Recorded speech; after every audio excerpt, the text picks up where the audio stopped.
Hello everyone, it's me Anu. Welcome to my daily blog. সুন্দর একটা দিন। আর ভিডিওটা যদিও বা পুরনো, তো সময়ের কথা ভেবে আমি ক্যাপচার করেছিলাম আপনাদেরকে দেখাবো বলে। আজকে আমরা যেতে চলেছি টুন্ডে কাবাবি রেস্টুরেন্ট, যেটা ইন্ডিয়ার একটা খুবই famous good quality branded restaurant. প্রথমেই ওখানে অ্যাজ এ স্টার্টার দেয় দিলখুশ আর কিছুটা গ্রিন স্যালাড। দিলখুশ দেখলেই মনটা খুশি হয়ে যায়, ছোটোবেলার কথা মনে পড়ে যায়।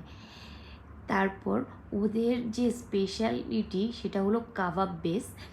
কাবাব লাইক মুখের মধ্যে দিলে মাখনের মতো মেল্ট হয়ে যায়, এই জন্যই ওরা খুব ফেমাস। আর ওদের ওখানে যে মোগলাই, এটা কলকাতা স্টাইল মোগলাই থেকে অনেকটা ডিফারেন্ট। আমি তো প্রথমে ভাবিনি যে এটা মোগলাই, কেন কি আমরা ছোটোবেলা থেকে এক ধরনের খেয়ে এসেছি এখন মোগলাইটা, বাট এটাই অরিজিনাল মোগলাই।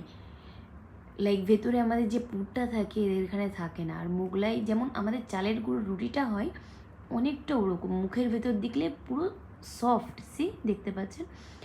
আর যে কাবাবটা জাস্ট ওয়াও, কোনো দিন ট্রাই করবেন, ইন্ডিয়ার কোথাও